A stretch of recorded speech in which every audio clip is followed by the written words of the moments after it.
it's rolling. Okay. Thank you. Yeah. I absolutely love talking to teams, like sports teams and such, because that's where I come from. When I was an All-American kid growing up, and that's how I stayed out of trouble, was playing sports. And we moved around so much as a kid. Like, I have moved and lived. I've lived in more cities than I've graduated grades before starting college, and that's how we made friends. Right? That was the common ground that my brother and I established. Got one brother, 13 months younger, so we're almost Siamese twins. And but I love talking to sports teams and such. And so, if you guys think this might be helpful for your team, what I'm about to drop some motivation game on you guys, I would love to come and talk to your team. So, real quick, what kind of sports we playing with here today? I know we got was it David with soccer, right? Yeah. And then Paige is softball. Yes. Yeah. What else we got? What other sports? Play golf. Golf? Yeah. Beautiful, beautiful. I'm going to be playing in a scramble this weekend. Oh, nice. Yes. What else? I play tennis. Tennis? Okay, I don't want to talk to you. No, I'm just kidding. He says no. Who else is playing some game? I play volleyball. Volleyball? Sweet. I play softball with Paige. Softball with Paige? Okay, who's better? I'm just kidding. Ooh, competition. And competition's cool, but I like to dominate. And that way we don't really have competition. And that's kind of what I want to share with you guys today. These methods that through the hustle and struggle of life that have taught me and I've learned that have allowed me to achieve levels of success that no one would have ever thought possible given what happened. So do you guys like to win? Yes. Yeah, cool. I like to win too. And how about superheroes? Do you guys like superheroes? Yes. Yeah. So, I mean, as a society and individuals, we love superheroes, whether you like to admit it or not. And that's why movies like Spider-Man and Batman are so popular. But the interesting thing about Batman, right, is he is just a man. The difference between Bruce Wayne, Batman, and the people that he saves, though, is that Batman decided to live his life by a code. Now, I don't sleep upside down. I don't do anything like that. But I have decided to live my own life by a code. I, too, became a superhero. I became a phoenix, right? And if you don't know, a phoenix is about rising up, right? Doing something better, something greater. And rising up from the ashes. I had a pile of ashes to rise up from. So that's what I want to share with you guys today. Batman lives his life by a code. I live by the Phoenix Code. So before we get into that, let's establish a baseline. Imagine a superhero, your favorite superhero. Whatever the opposite is of what you just imagined is exactly what I felt like waking up with my jaw wired shut, a broken back, bone literally sticking out of my face. I had a brain infection that's killing me, and then I wake up after a horrific auto accident. I wake up in the hospital totally blind. Just like right now, no light, no nothing, it's just blackness. Every day I wake up and I'm staring into blackness. That's how I wake up. Eventually I get out of the hospital, I'm recovering back at my parents' house, and I'm incredibly anxious about my life, hugely depressed, because I can't stop thinking about what my life could have been, what it should have been, and now what it never will be. I have piles of medication to get through, 6 hours of IV meds every single day, so I don't really sleep much, and I'm Skeletor. Like, I looked like how I look now before the accident, but then I was 127 pounds. I could barely even hold myself up, and I'm sitting in the kitchen, hunched over, listening to my mom cook dinner. My dad gets home, and he sees that something's wrong. Right? And like he always does, because I'm hunched over, I'm Skeletor, like he always does when he comes around the corner and sees me like that, he'll say, "Chin up." And I don't respond. Not today. Because today, I just want to die. Everything is building up. I feel like that I just want it to be over. So he knows that something's wrong.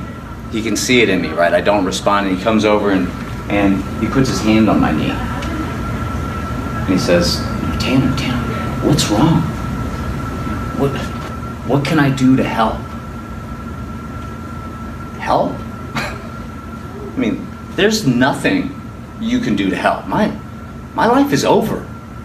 My life is meaningless.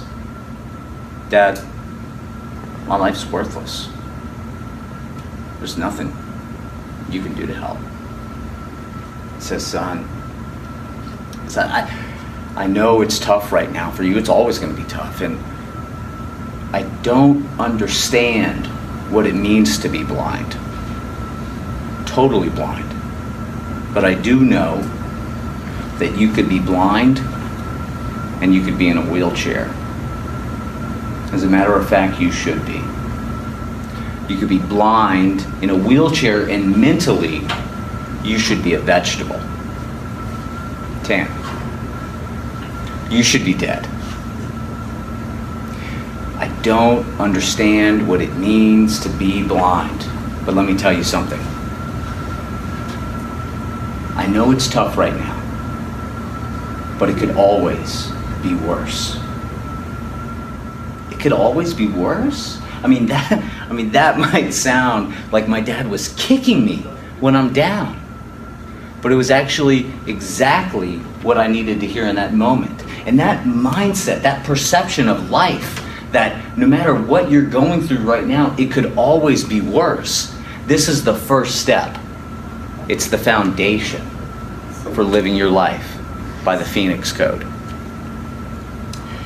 That mindset, right then and there, helped me realize I still have my hands and my feet. I mean, I can walk, I can talk, I can think, articulate, communicate this message, this idea.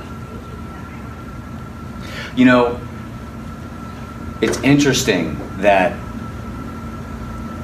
I would have to first lose my sight before I'd be able to look inside myself. See who I really am. See my value, my potential. Potential's funny though. I mean, it's kind of interesting because no matter how much potential I might have or anyone has, it means absolutely nothing. Potential's worthless, useless. It means nothing without massive action pushing it. And here we are at the second step of living by the Phoenix Code. 1, know that it can always be worse.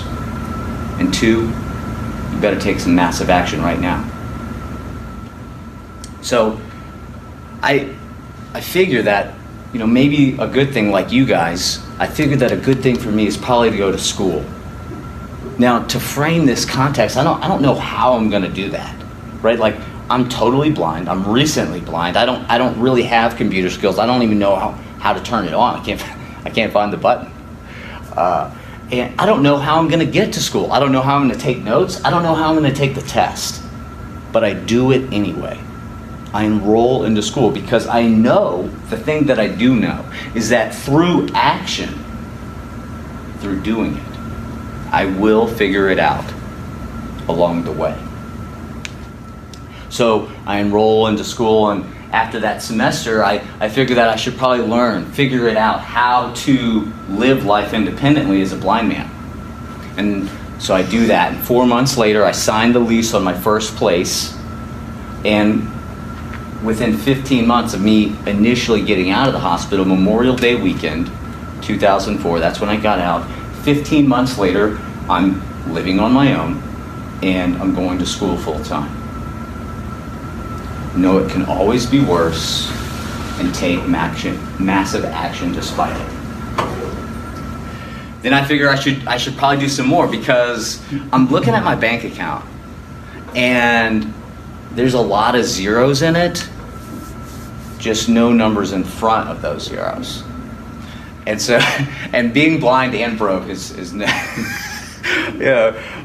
it could always be worse, right? So I start to go to work, and so now I'm working full time. I'm going to school full time. I'm living independently. I have very little time, and the one thing that I like to do at the end of my 15-hour day is I like to watch The Tonight Show.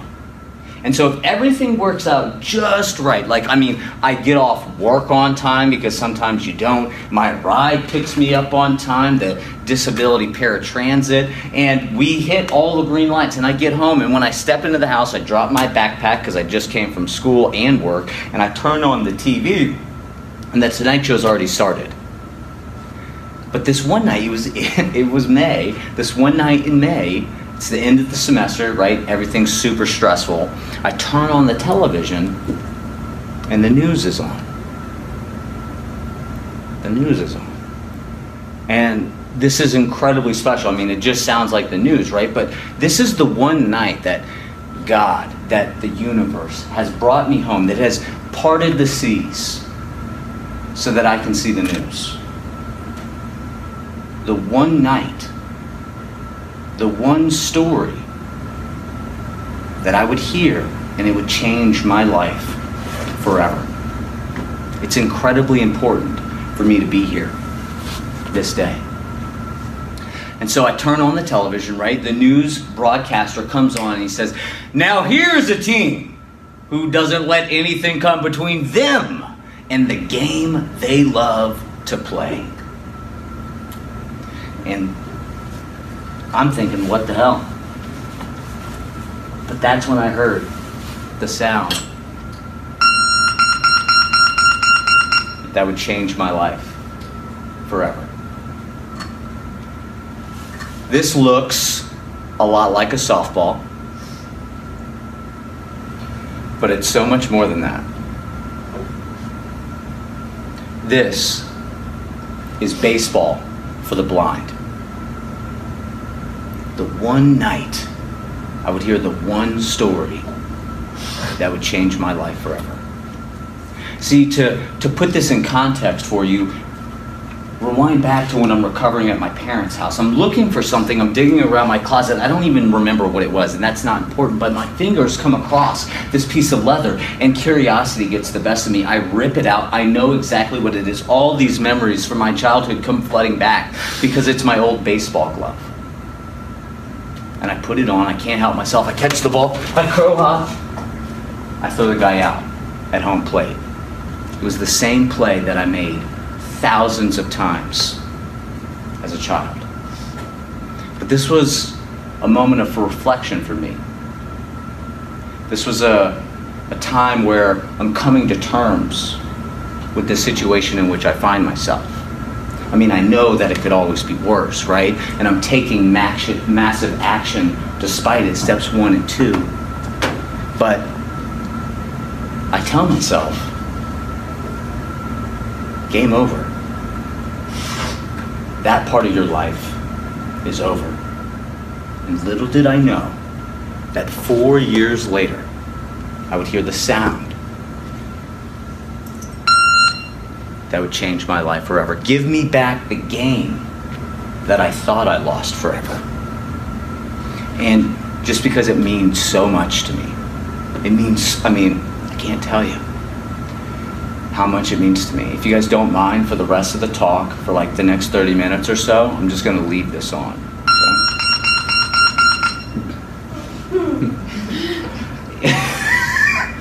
It even gets annoying when you're playing the game. Your dog will mind. She loves the ball. Yeah, she it loves gets her the ball. attention. So, massive action, right? The very next weekend, I see the story, right? The news story. It's like the one night that I would see the news story. In life, let me tell you something right now. In life, we see signs. We see them all the time. And there's two types of people, right? When we see these signs, I don't believe in coincidences, okay? Things happen for a reason, right? A lot of things brought me to this moment. Like, one, I'm alive, right? Two, my entire life playing ball, right? Coincidences just don't happen. But there's two types of people, right? There's the person who sees the sign and pulls the trigger. They take action and they move forward. And then there's that other person who saw the sign, does nothing, and then will always wonder and regret what could have happened, what might have happened. Old people are filled with regret, and they never regret what they did do. I mean, maybe some do, like some people sitting in jail, right? But old people really regret what they didn't do because they were too scared or they were too fearful. They saw the sign and they didn't take action. Please, when you see that sign and you feel it in your gut, you better go towards it.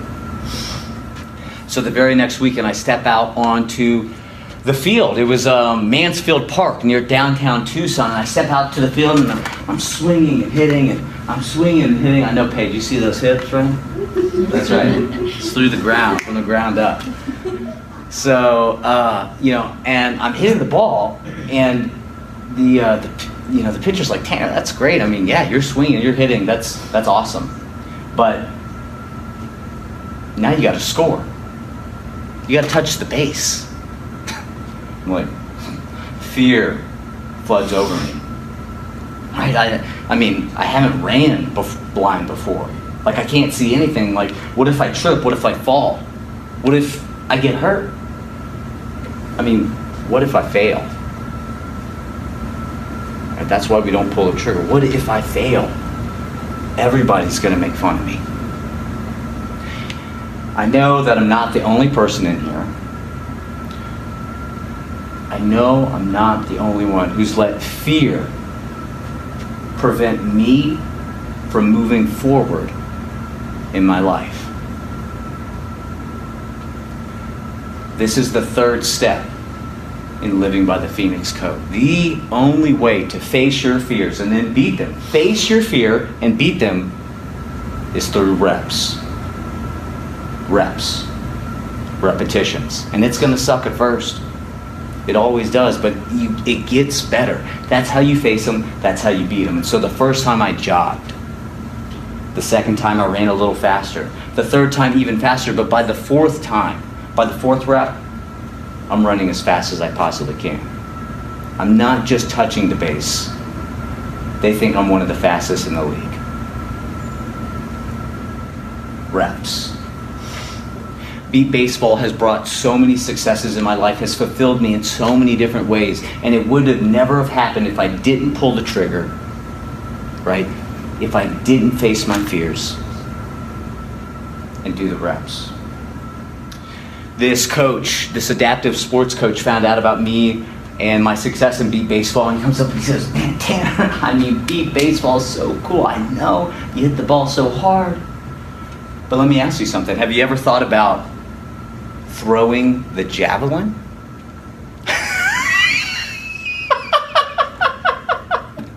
I laughed right in that man's face.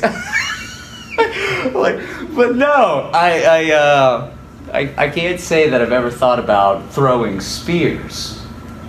A blind guy throwing spears, but I'll try anything, right? Maybe that was a sign. So if you know anything about the javelin, if you guys got friends that do track and field, you know it's incredibly stressful on the shoulder, incredibly stressful on the back, and with my back being previously broken, I put that idea down, right? But putting that down, letting go of that, it allowed me to pick this new idea up, And that was, if they let blind guys throw spears, what else can we do? I saw that sign, and I decided right then and there, I will be a U.S. Paralympian.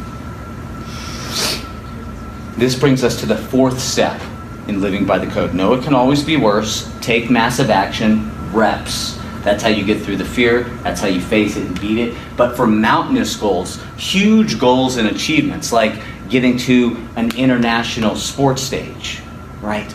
Or any huge goal that you have in your life, it takes living by the fourth step, the next step, which is you can succeed and achieve in whatever it is that you want in life, but you must do whatever it takes. And it will demand, literally, whatever it takes. And so everything is focused on me becoming a Paralympian. I can't go to school, I can't go to work. Everything is focused on becoming a Paralympian. That's nutrition, training, recovery, meditation, visualization. Everything is focused on becoming a Paralympian. So starting January 2011, I wake up in Tucson, Arizona. I get up at 4:30 in the morning on Saturdays. I race across town to get the 5 a.m. Greyhound bus, go up to Phoenix to the nearest adaptive track club, Arizona Disabled Sports, and I practice for 2 hours. I get the bus back home at noon, 2 hours back home, and I put in about 10 hours of work for 2 hours of practice. Because that's what it takes. Every other day is also focused on becoming a Paralympian. Like I said, training, recovery, nutrition, meditation, visualization. And so when the dust settled on my 2011 track season, May 4, 2011, that's my first track meet. I qualify for the national championships. At nationals in June, I become a professional athlete. I make the U.S. national track team. In November of that year, at my first international event, the Pan America Games, I bring home an international gold medal, plus I'm ranked 4th in the world in the long jump. Because I'm doing whatever it takes. The cherry on top, for the first year, for the first time, I'm the 2011 Beep Baseball World Series MVP. I'm on my way. It's just me though in Tucson. I don't really have a coach, and that's why I love you guys so much in here, because you guys are in this classroom, because this is one of the things that's going to help you take it to the next level, right? Understanding how your body performs, understanding how to take it to the next level, lining up all the blocks so that there's no stone unturned. There's no opportunity for performance lost. I know that I got to get out of Tucson. I've got to live at the Olympic Training Center in San Diego, Chula Vista. Right? I know that's where I'll get the coaching. That's where there's the state-of-the-art weight room. I'll get sports med, I'll get the nutrition, I'll get everything that I need. Plus, I mean, being surrounded, like everybody in this room, surrounded with like-minded individuals. Feeling pretty confident. International gold medalist, 4th in the world. I put in my application. Quickly, I'm denied. Maybe I just need to talk to the director of high performance. You know, I'll have a meeting with her. I'm going to convince her. I'm going to show her my passion, the fire that's burning inside of me, that I'm willing, more than willing, to do whatever it takes. And she will see that. I know she's going to give me a bed, and I got that meeting. And she told me right to my face, Tanner, I'm giving the bed to another athlete. I've been turned down in person, been turned down on paper. The 2012 track season's coming to a close. It's May 2012. But I can't let go. I just know in the bottom of my heart that I will do whatever it takes.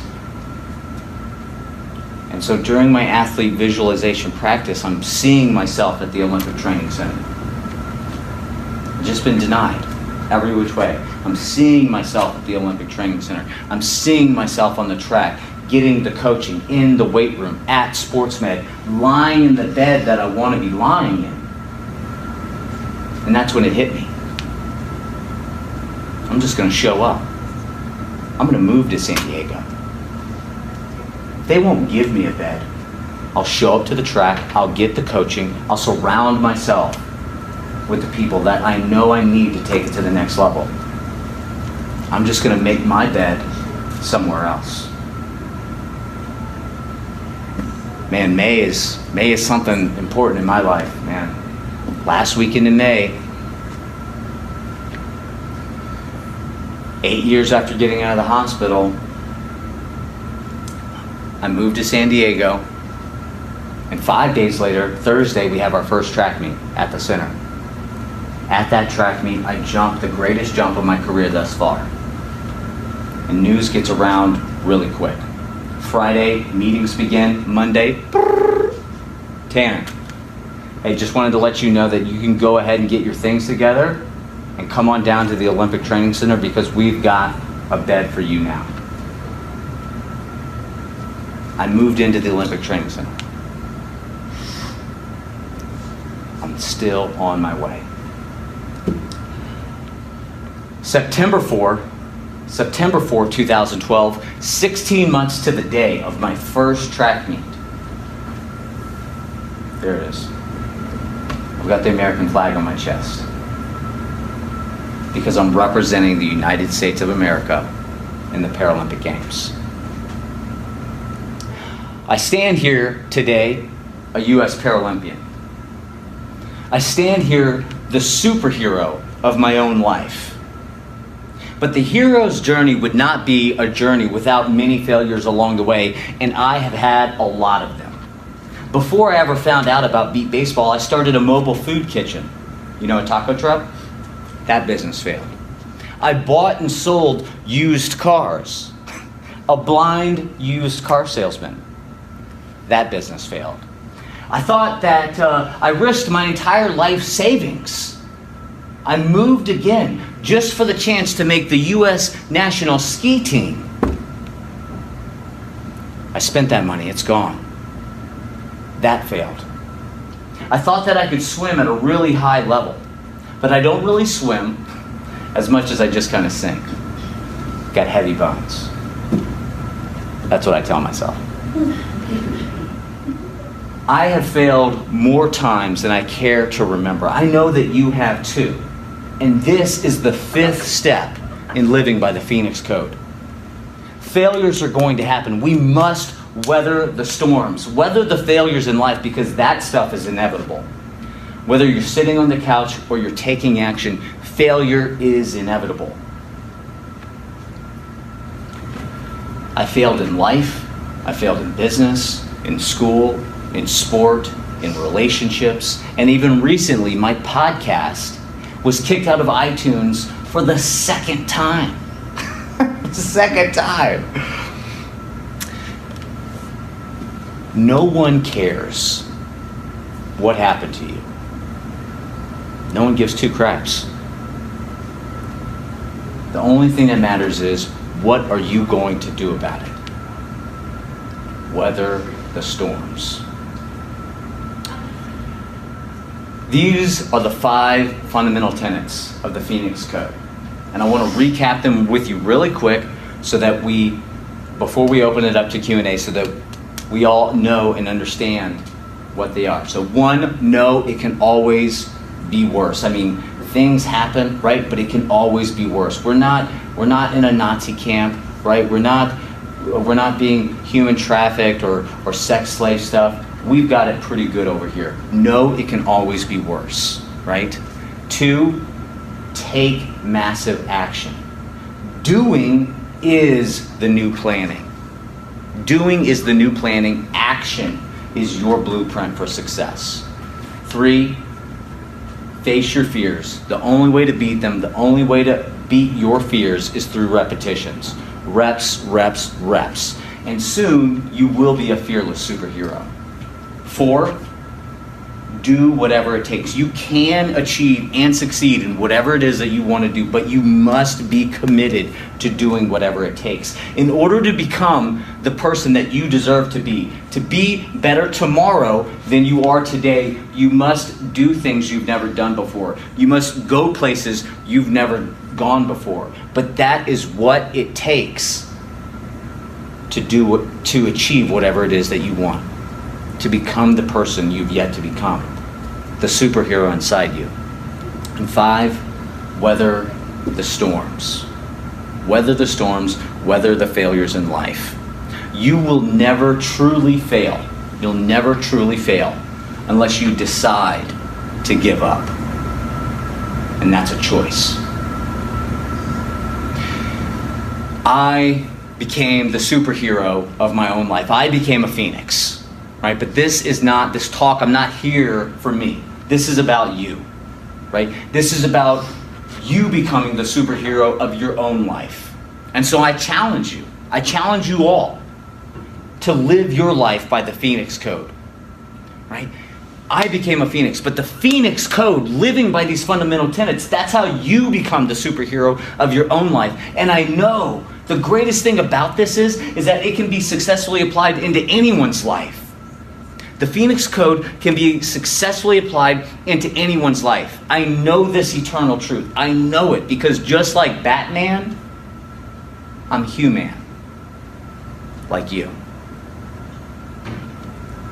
So decide for you right now to start living your life by these 5 fundamental tenets and become the superhero of your own life. Become something great.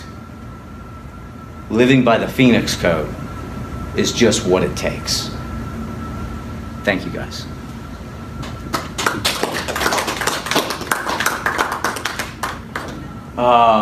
So we getting Starbucks in here? We're gonna mainline some of this stuff. Yeah. No, I'm just,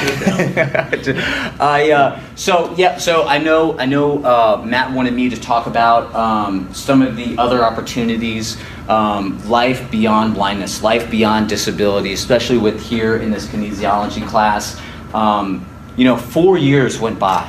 4 years went by before I ever even found out about sports for people with disabilities. I can primarily speak to blindness, but I am aware of things for individuals with wheelchairs, amputees, cerebral palsy, even cognitive disabilities, and of course blindness. There are a ton of opportunities. The University of Arizona down in Tucson is the second school to ever give scholarships to individuals with disabilities. I was telling Matt that yesterday one of the things that I do besides being a keynote speaker is I'm a success coach. And so I am working with a gym that's starting up right now. I just toured the facility for the first time and met with their team to share with them how they're going to come out of the red and into the black ASAP, which is hugely important when you're starting a business. But this gym, what is so neat about it is that they're going to be putting disabled athletes alongside Gen Pop, the general population, and using that synchronous motivation, right? That the Gen Pop clients are going to get motivation from the disabled athletes, and the disabled athletes are going to find motivation working alongside general population. One of the things, the stigmas about, it kind of goes both ways. So I just got this dog, thank goodness she's almost as good looking as I am, because that's, it's super important. The cane, I would, a couple weeks ago I'd have my white cane, and that thing is like social pestilence. When I had a guide dog about a decade ago, and I thought I was cool breeze when I had that guide dog. Like everybody wanted to talk to me. He was good looking too, and then he ended up becoming unsafe to handle for a multitude of reasons, which is why we as a general public should not be touching service animals or even paying them any attention, because it can become unsafe, and it's really, I know it doesn't seem like it, but it can become a threat to the handler's life, because if that dog makes a mistake crossing a street and a cement truck hits that person, both the dog is going to die and that person. But so I lost the dog. It became unsafe to handle AJ crossed catty corner across a street in rush hour traffic with 9 lanes of traffic. So here we are stuck in the middle of the intersection, and do you think the cars stopped? No. Like as soon as I was in the middle of the intersection, just cars going, people were honking at me, like it was my fault, you know? But it was the dog. So I lost the dog, and he retired. And then so I went back to the cane, and like no one wanted to touch it. I was like, damn. Like what's going on? Like I mean, I'm still the same dude, I promise.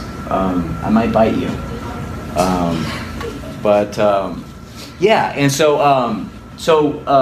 you know, there's physical opportunities for individuals with disabilities. There's a lot of recreational sports too. I can't tell you, you know, after I got the wires off my jaw, I like suppressed my emotions, right? I suppressed a lot of my anxiety, my depression with food, and I can put it down.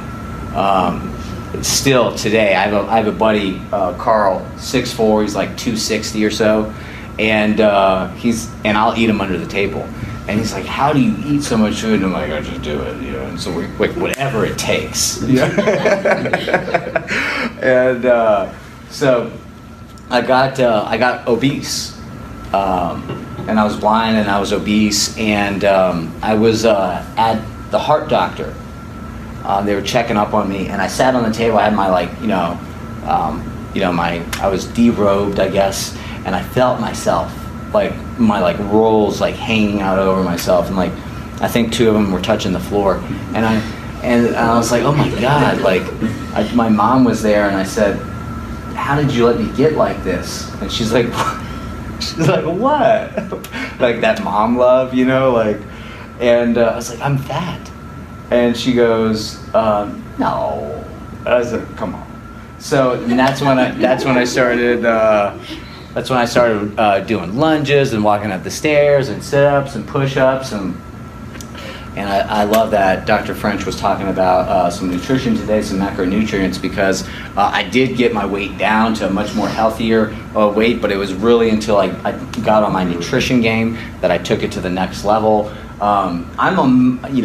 In high school, I was sold that idea that a 5'8" white guy with moderate genetic ability who never saw an ounce over 155 pounds in high school, that he could play in the league, right? Like that I could make it to the NFL, and so like, you know, I was so committed to football, and which I'll never let my kids play, but. I was so committed to football, but I had just like this moderate genetic ability. Like I wasn't that good, and what allowed me to become a Paralympian was all the stones that I would unturn. Like when I said like everything was wrapped around me becoming a Paralympian, I'm talking like when I wasn't training, when I wasn't eating, when I wasn't sleeping, I was studying like how can I get an extra 1%, like the hydration thing? Like how can I get that extra 1%? How can I put myself in the position to where there is no excuses, right?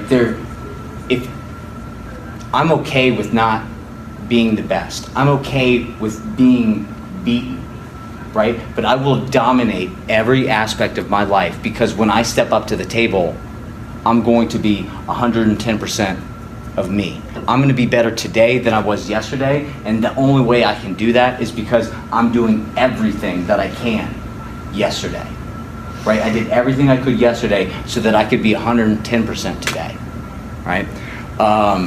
So Tanner, we've had just a few minutes left. Oh, sorry. Yep, That's thanks. all right. I wanted to open up if you guys have any questions. So I had one. At what age? 21. 21. That's what I thought. Yep. That's what I knew. 21, and I'm 22 now. Yeah. You guys have any questions? Calm down. Could you explain how the baseball works? So, yeah. So again, don't be afraid to like offend me or ask a stupid question. I love Q&A. Like at the end of all my talks, I do Q&A, and I appreciate you shutting it down. So, so the ball beeps, right? Stay. So the ball beeps, and that's actually so that the defense can pick it up, right? So they can find it in the field and pick it up. And so if the defense picks it up before the runner gets to the base, away from the body, that's an out. Otherwise, it's a run. So as a batter, the pitcher's on my team, because that would be like shooting fish in a barrel, right? Like throwing me curveballs and stuff. Like that's not cool.